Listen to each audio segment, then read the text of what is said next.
शराब घोटाला मामले में तिहाड़ जेल में बंद मनीष सिसोदिया के खिलाफ सीबीआई और ईडी दोनों ने मामला दर्ज किया है। इस बीच पता ये चला कि शराब घोटाले के तार दिल्ली अल्पसंख्यक आयोग से भी जुड़े हुए हैं। सीबीआई का कहना है कि सिसोदिया ने बड़ी चालाकी से दिल्ली अल्पसंख्यक आयोग के जरिए अपने हिसाब से ईमेल प्लांट करवाए। केंद्रीय जांच ब्यूरो ने दिल्ली आबकारी नीति घोटाला के संबंध में दायर अपने पूरक आरोप पत्र में कहा कि दिल्ली के पूर्व उप मुख्यमंत्री मनीष सिसोदिया ने शराब नीति के संबंध में सुझाव प्राप्त करने की प्रक्रिया में हेरफेर करने के लिए दिल्ली अल्पसंख्यक आयोग के अध्यक्ष जाकिर खान के माध्यम से कुछ ईमेल अपने हिसाब से मंगवाए थे, जिसका मजमून खुद मनीष सिसोदिया ने लिख कर दिया था। सीबीआई ने दावा किया कि सिसोदिया पूर्व आबकारी आयुक्त रवि धवन की ओर से 13 अक्टूबर 2020 को सौंपी गई विशेषज्ञ समिति की रिपोर्ट की सिफारिशों से खुश नहीं थे। नए आबकारी आयुक्त राहुल सिंह को जनता और हितधारकों से टिप्पणी प्राप्त करने के लिए आबकारी विभाग के पोर्टल पर रिपोर्ट डालने का निर्देश दिया। इसके लिए आबकारी विभाग की एक विशेष ईमेल आईडी बनाई गई जो excise.policy@delhi.gov.in थी। सीबीआई ने आरोप पत्र में कहा है कि सिसोदिया ने जनता और हितधारकों से टिप्पणियां मांगने की पूर्वोक्त प्रक्रिया में हेरफेर करने के दुर्भावनापूर्ण इरादे से डीएमसी के अध्यक्ष जाकिर खान के माध्यम से कुछ ईमेल तैयार करवाए थे, जो डीएमसी के इंटर्न द्वारा excise.policy@delhi.gov.in पर भेजे गए थे। इनमें सिसोदिया की ईमेल आईडी पर भी एक प्रति भेजी गई थी। सीबीआई का आरोप है कि सिसोदिया ने जाकिर खान के हाथ से लिखा एक नोट दिया जिसमें नई आबकारी नीति के संबंध में सुझाव लिखे गए थे। सीबीआई के मुताबिक सिसोदिया ने खान से आबकारी विभाग के नए बने ईमेल पर कई ईमेल्स भेजने के लिए कहा। ये सुझाव जोन की नीलामी के माध्यम से खुदरा शराब लाइसेंस के आवंटन, उत्पाद शुल्क और वैट में कमी के साथ साथ लाइसेंस शुल्क में वृद्धि और शराब की दुकानों की संख्या में वृद्धि के संबंध में थे। आरोप पत्र में कहा गया है कि ये साबित करता है कि आरोपी मनीष सिसोदिया आबकारी नीति के निर्माण के लिए पहले से सोचे गए विचारों के साथ काम कर रहा था और उसी के समर्थन में गढ़े हुए जनमत और सुझावों को थोप रहा था। सीबीआई के इस खुलासे से मनीष सिसोदिया की मुश्किलें काफी बढ़ेंगी। इतना ही नहीं, इससे ये भी साबित होता है कि केजरीवाल की सरकार जो जनता के सुझावों और जनता के लिए अपनी नीतियां सामने रखती है, उसमें वही सारे सुझाव और समर्थन मिलते हैं जो संबंधित मंत्री पहले से ही सोचकर बैठे होते हैं। शराब घोटाले में भी यही किया गया। विशेषज्ञ समिति की रिपोर्ट को खारिज करने के लिए जनमत का ड्रामा किया गया। Report news of India. अब तक देश में ये होता रहा कि जब नई सरकार सत्ता में आती है तो ये आरोप लगाती है कि हारने वाली सरकार ने राज्य का खजाना खाली कर दिया। लेकिन कर्नाटक में सत्ता से बाहर जा रही बीजेपी सरकार ने रेवेन्यू सरप्लस बजट पेश किया था।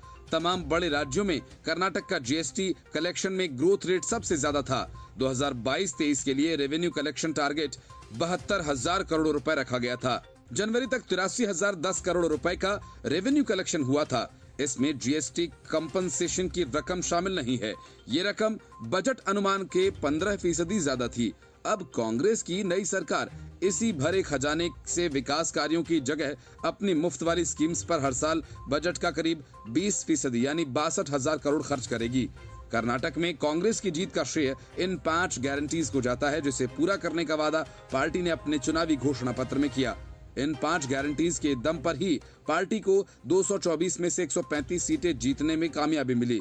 पर बड़ा सवाल ये उठता है कि जिस 5 गारंटी के दम पर वो प्रदेश में सरकार बनाने जा रही है, उसे पूरा करने के लिए नई चुनी हुई सरकार पैसा कहां से लाएगी? कांग्रेस की इन गारंटियों को पूरा करने पर कर्नाटक के खजाने पर हर साल 62,000 करोड़ रुपए का अतिरिक्त बोझ आएगा। कांग्रेस ने जो वादा किया है उस पर आने वाले खर्च पिछले वित्त वर्ष 2022-23 के वित्तीय घाटे के बराबर है। 2023-24 में 6,581 करोड़ रुपए घाटे का अनुमान रखा गया है, जो प्रदेश के डीजीपी का 2.60% है। कांग्रेस में 5 गारंटी पर नजर डालें तो नई सरकार सभी हाउस होल्ड को 200 यूनिट बिजली मुफ्त देगी और इस योजना का नाम गृह ज्योति रखा गया है। हर परिवार की जो प्रमुख महिला होगी उसे 2,000 रुपए की मदद हर महीने दी जाएगी और इस योजना का नाम गृह लक्ष्मी रखा गया है। अन्न भाग्य योजना के तहत हर बीपीएल परिवार को 10 किलो चावल मुफ्त दिया जाएगा। स्नातक कर चुके युवाओं को 3,000 रुपए महीना और 18 से 25 वर्ष की आयु के डिप्लोमा होल्डर्स को 1,500 रुपए दिया जाएगा। योजना का नाम युवा निधि रखा गया है। महिलाओं को राज्य परिवहन के बस में सफर करने पर पैसे नहीं देने होंगे और योजना का नाम शक्ति रखा गया है। इसके अलावा समुद्र में मछली मारने वाले मछुआरों को 500 लीटर डीजल हर वर्ष बिना टैक्स के दिया जाएगा और जिस सीजन में मछली नहीं मार सकते उस दौरान 6,000 रुपए मछुआरों को देने की पार्टी ने घोषणा की है। पार्टी ने सरकार बनने के बाद 2,50,000 खाली सरकारी पदों को भरने का ऐलान भी किया। ऐसे में सरकार के खजाने पर बोझ और बढ़ सकता है। वैसे बड़े राज्यों में जीएसटी कलेक्शन कर्नाटक में शानदार रहा है। 2022-23 में रेवेन्यू कलेक्शन का टारगेट 72,000 करोड़ रुपए रखा गया था, जो जनवरी तक 83,010 करोड़ रुपए हासिल किया जा चुका है, जो बजट अनुमान से 15% ज्यादा है।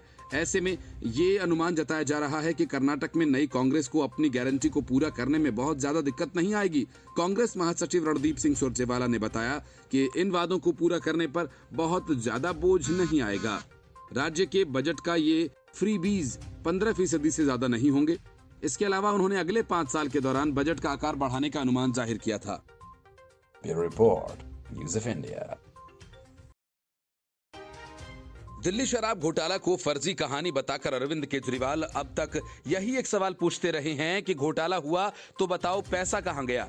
मनीष सिसोदिया भी अदालत में यही तर्क देते हैं कि हमारे पास तो कुछ मिला नहीं, इसका मतलब घोटाला हुआ ही नहीं। लेकिन अब इन सारे सवालों के जवाब मिलने वाले हैं। सीबीआई को इस मामले में बड़ी कामयाबी मिली है। सीबीआई ने उस आदमी को गिरफ्तार कर लिया है जिसने गोवा के चुनाव के लिए 17 करोड़ रुपए की रकम पहुंचाई थी। केंद्रीय जांच एजेंसी ने नोएडा से संचालित एक न्यूज चैनल के बड़े अधिकारी को गिरफ्तार किया। आरोप है कि उसने हवाला के जरिए 17 करोड़ रुपए उस कंपनी तक पहुंचाए जो गोवा चुनाव के दौरान आम आदमी पार्टी के प्रचार का जिम्मा संभाल रही थी। सूत्रों के मुताबिक चैनल हेड की गिरफ्तारी के बाद अब ये राज खुल सकता है कि पैसा कहां से आया और कहां गया। शराब घोटाला में यही सबसे बड़ा सवाल है जिसका जवाब बहुत हद तक नहीं मिला है। आम आदमी पार्टी के कई नेता और खुद मुख्यमंत्री अरविंद केजरीवाल भी जांच एजेंसी से बार बार ये पूछते रहे हैं कि घोटाला हुआ तो पैसा कहां गया। सीबीआई ने 12 मई को अरविंद कुमार सिंह को गिरफ्तार किया, जो इंडिया अहेड नाम के न्यूज चैनल का कमर्शियल हेड है और प्रोडक्शन कंट्रोलर भी। कोर्ट ने अरविंद को 18 मई तक सीबीआई की कस्टडी में भेज दिया है। सीबीआई हवाला ऑपरेटर्स के व्हाट्सएप चैट के जरिए अरविंद सिंह तक पहुंची। सूत्रों का यह कहना है कि इनसे पता चला था कि जून 2021 से जनवरी 2022 के बीच उसने 17 करोड़ रुपए हवाला के जरिए चैरियट मीडिया तक पहुंचाने में महत्वपूर्ण भूमिका निभाई, जिसने गोवा चुनाव में आम आदमी पार्टी के लिए आउटडोर एडवर्टाइजमेंट कैंपेन का जिम्मा संभाला था। सूत्रों का कहना है कि रिमांड के दौरान आरोपी का कुछ गवाहों से आमना सामना कराया गया। उसका मोबाइल फोन जब्त किया जा चुका है और व्हाट्सएप चैट कॉल्स के रूप में कुछ महत्वपूर्ण डेटा मिला है। डिजिटल और अन्य दस्तावेजी सबूतों से उनका सामना कराया जा रहा है। सीबीआई ने हाल ही में एक चैनल में एक वरिष्ठ कर्मचारी अर्जुन पांडे के खिलाफ चार्जशीट दायर की, जिसका नाम एफआईआर में आरोपी के तौर पर दर्ज किया गया। शराब घोटाला में मनी लॉन्ड्रिंग के आरोपों की पड़ताल कर रही ईडी ने चार्जशीट में कहा कि कथित तौर पर आम आदमी पार्टी को जो रिश्वत के तौर पर मिली रकम का एक हिस्सा गोवा चुनाव के लिए हवाला के जरिए भेजा गया था। रद्द की जा चुकी शराब नीति के निर्माण में लागू किए जाने में कथित तौर पर गड़बड़ियों की जांच सीबीआई कर रही है। जांच एजेंसी का दावा है कि नीति को इस तरह से तैयार किया गया कि शराब कारोबारियों को अधिक से अधिक फायदा पहुंचाया जा सके। बदले में 100 करोड़ रुपए की रिश्वत ली गई। हालांकि आम आदमी पार्टी सभी आरोपों को खारिज करती रही है। सीबीआई और ईडी ने मनीष सिसोदिया को भी गिरफ्तार कर लिया है। फरवरी के अंत से ही मनीष सिसोदिया जेल में हैं। Bureau Report, News of India. Karnataka का कांग्रेसी सीएम कौन होगा, इसको लेकर कांग्रेस में तरह तरह के फॉर्मूले बन रहे हैं। हर फॉर्मूले का लब्बोलुआब यही है कि दिल्ली से जो आदेश दिया जाए सब उसका पालन करें। लेकिन शिव कुमार सीएम पद को लेकर अड़े हुए हैं। वे कहते हैं कि पीठ में छुरा नहीं भोंकूंगा, धोखा नहीं दूंगा, ब्लैकमेल नहीं करूंगा। लेकिन सब जानते हैं कि सियासत में जो बातें सामने से कही जाती हैं उसका मतलब उल्टा ही होता है।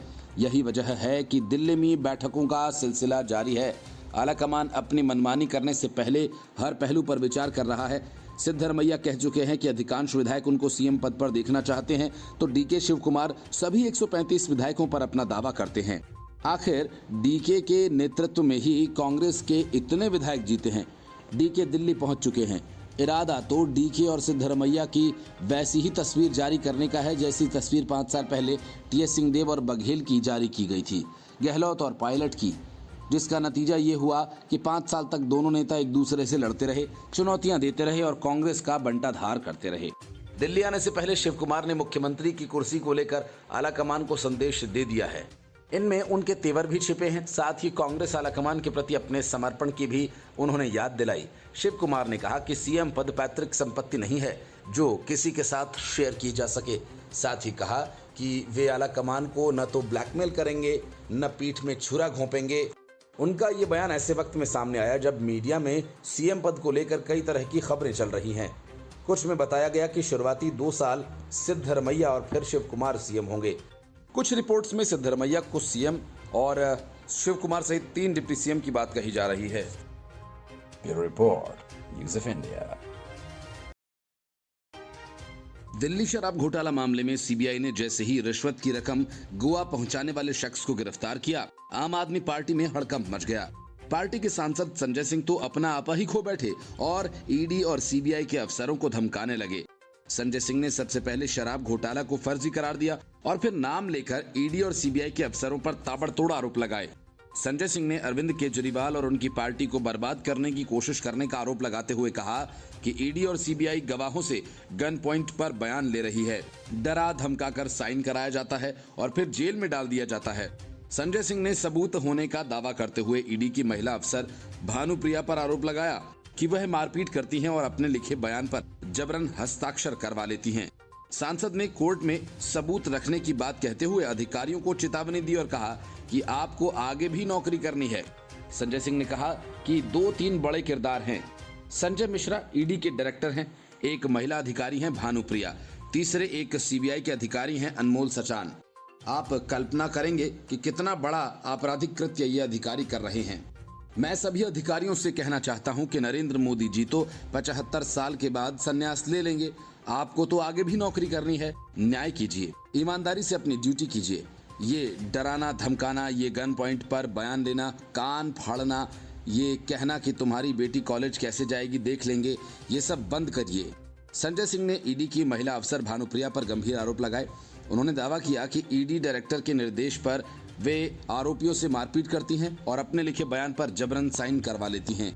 संजय सिंह ने कहा कि ये तीनों अधिकारियों को बताना चाहता हूं, ध्यान से सुन लीजिए। अब आपके द्वारा लिखे गए बयान और जिस बयान पर जबरन हस्ताक्षर करवाने का प्रयास कर रही थी, उसका साक्ष्य हमारे पास आ गया है। उसे सही समय पर उजागर करेंगे। आप किस तरह की जांच कर रही हैं? जांच अधिकारी तो हैं जोगेंद्र सिंह, लेकिन उनकी कुछ नहीं चलती। संजय मिश्रा के इशारे पर भानुप्रिया को निर्देश दिया जाता है कि ऐसे प्रताड़ित करो, ऐसे मारो, ऐसे धमकाओ, गाली दो, अपमान करो। बयान लिख कर बोलती हैं कि इस पर साइन कर। ये भाषा होती है उस अधिकारी की। ऐसे तमाम साक्ष्य हमारे पास आ गए हैं जिसको कोर्ट में हम रखेंगे। संजय सिंह ने ये कहा कि ईडी सीबीआई ने पहले कहा कि 100 करोड़ का घोटाला है, फिर कहा कि 20 से 30 करोड़ रुपए का साक्ष्य है। अब कथित तौर पर आपके प्रचार के लिए 17 करोड़ रुपए की रकम को हवाला के जरिए गोवा पहुंचाने के आरोपी की गिरफ्तारी को लेकर संजय सिंह ने कहा कि अभी 2 दिन पहले से शुरू कर दिया। 17 करोड़, 1 साल तक 17 करोड़ की जांच चलेगी। सबको जेल में धमका कर रखो। इस 17 करोड़ के लिए भी वही टैक्टिक्स, धमकाओ और झूठे बयान लो। कोर्ट ने जब 8 महीने की जांच के बाद कहा सबूत दो, तब 1 रुपए का न घोटाला हुआ न 1 रुपए का सबूत है। दोनों जांच एजेंसियां नरेंद्र मोदी के इशारे पर अरविंद केजरीवाल और आम आदमी पार्टी को बर्बाद करने की पूरी कोशिश और साजिश रच रही हैं। एक भी साक्ष्य इनके पास नहीं है। Bureau Report, News of India. Maharashtra में शरद पवार लोकसभा और विधानसभा चुनावों में बीजेपी को मात देने की योजनाएं बनाने में जिस वक्त बिजी थे, उस वक्त बीजेपी उन्हें तगड़ा झटका देने की तैयारी कर रही थी। एमवीए में शामिल पार्टीज की मीटिंग में शरद पवार ने चुनावी रणनीतियां तय की हैं, लेकिन इधर बीजेपी ने अपनी रणनीतियों को अमली जामा पहनाना शुरू कर दिया और सबसे पहले एनसीपी को ही झटका दे डाला। एनसीपी के पूर्व विधायक अशोक टेकवाड़े पार्टी छोड़ बीजेपी में शामिल हो गए। पुरंदर हवेली के पूर्व विधायक अशोक टेकवाड़े बीजेपी के प्रदेश अध्यक्ष चंद्रशेखर बावनकुले की उपस्थिति में बीजेपी में शामिल हुए।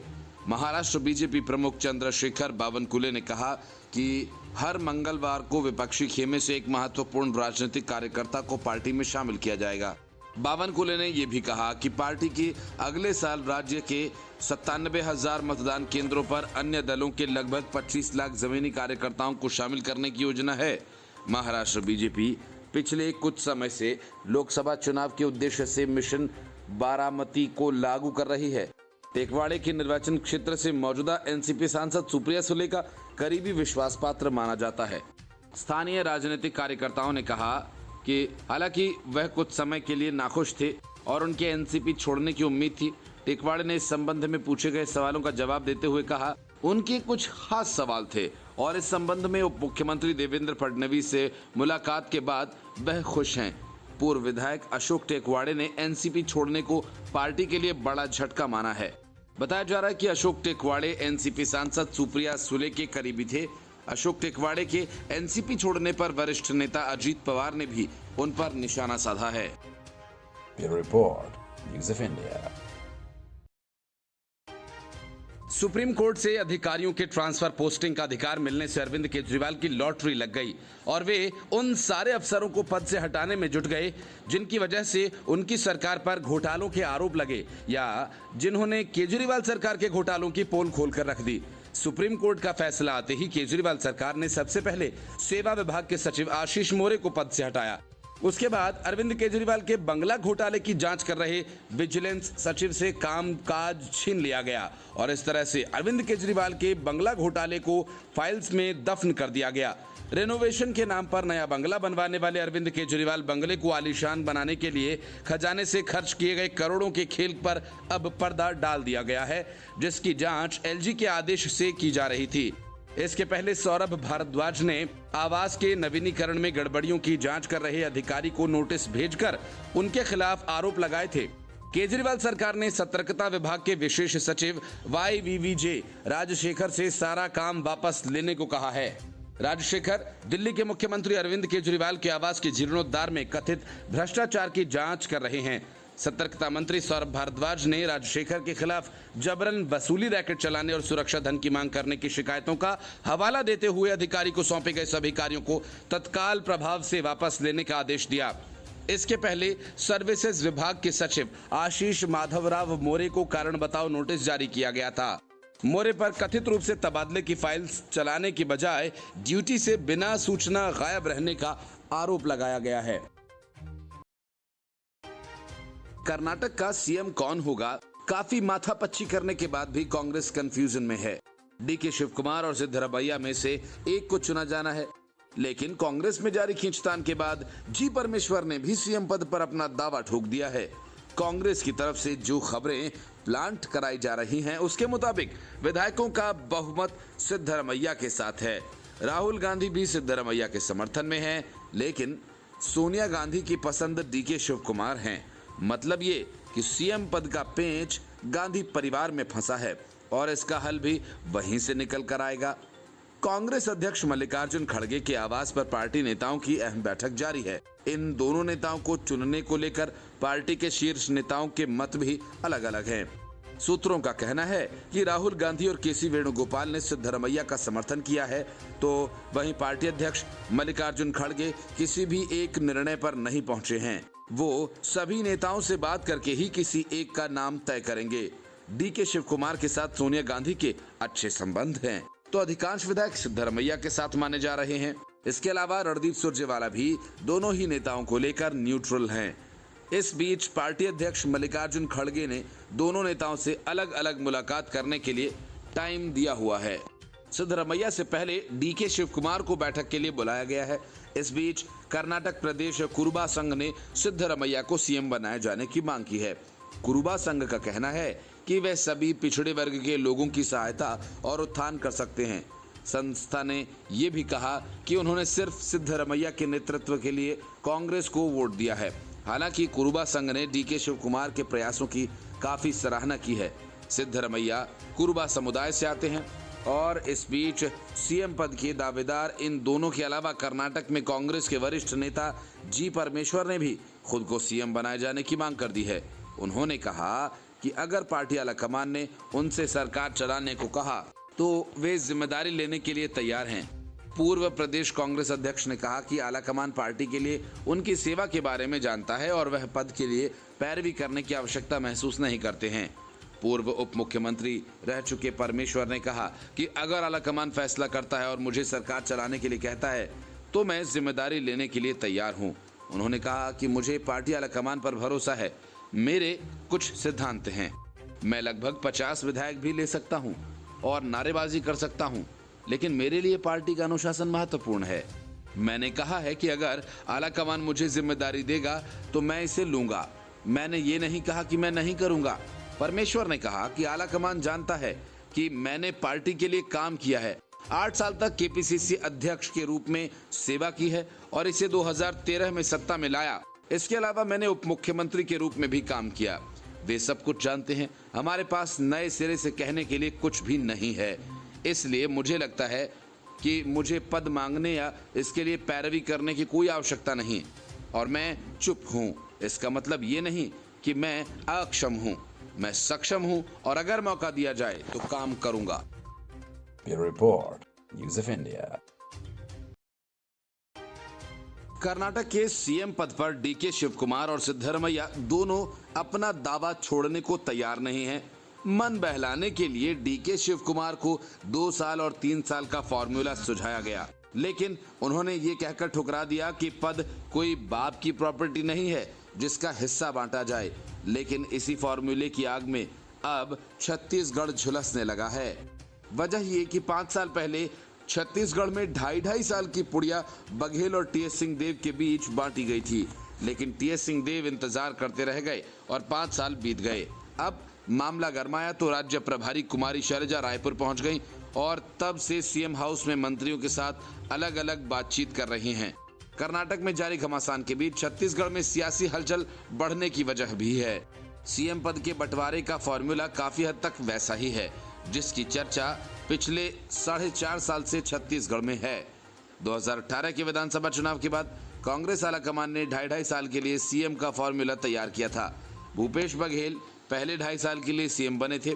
इसके बाद टीएस सिंहदेव को ये पद दिया जाना था। कांग्रेस आलाकमान ने कभी ये फॉर्मूला सार्वजनिक नहीं किया और न ही भूपेश बघेल ने इसको माना। टीएस सिंहदेव के समर्थक जरूर इसकी चर्चा करते हैं। 2.5 साल पूरा होने के बाद खुद टीएस सिंहदेव भी कई बार सीएम पद पर अपना हक जता चुके हैं। प्रत्यक्ष और अप्रत्यक्ष रूप से वे कई बार आलाकमान से भी इसको लेकर नाराजगी जता चुके हैं। अब जबकि राज्य में फिर से विधानसभा के चुनाव नजदीक आ चुके हैं, कर्नाटक के कारण इस फॉर्मूले की चर्चा तेज हो गई है। सूत्रों का कहना है कि कर्नाटक में मुख्यमंत्री पद के दावेदारों ने आलाकमान से कहा कि छत्तीसगढ़ में इस फॉर्मूले का पालन नहीं हुआ, कर्नाटक में इसे लागू किया जाएगा। इसकी क्या गारंटी है? इसके बाद आनन फानन में कुमारी शैलजा का रायपुर का कार्यक्रम तैयार हुआ। वे सुबह रायपुर पहुंची और सीधा सीएम हाउस गईं। इसके बाद मंत्रियों को भी सीएम हाउस बुलाया गया। अभी कोई कुछ बता नहीं रहा, लेकिन जानकारी के मुताबिक वे फिलहाल मंत्रियों से 1-to-1 मुलाकात कर रही हैं। गृह मंत्री ताम्रध्वज साहू और पीएचई मंत्री रुद्र कुमार के साथ उनकी बातचीत पूरी हो गई है। दोनों मंत्री सीएम हाउस से बाहर निकल चुके हैं। कांग्रेस नेतृत्व भूपेश बघेल के कुछ मंत्रियों के कामकाज से संतुष्ट नहीं है। शैलजा मंत्रियों की परफॉर्मेंस पर उनसे चर्चा कर रही हैं। चुनाव नजदीक होने के चलते बड़े पैमाने पर बदलाव की संभावना कम है, लेकिन हो सकता है कि कुछ मंत्रियों की जगह कैबिनेट में नए चेहरों को मौका मिले। इन सब के बीच टीएस सिंहदेव ने चुप्पी साध रखी है। ये भी संभव है कि उनका असंतोष दूर करने के लिए उन्हें संगठन में कोई पद दिया जाए या उनके समर्थकों को कैबिनेट में शामिल किया जाए। Bureau Report, News of India.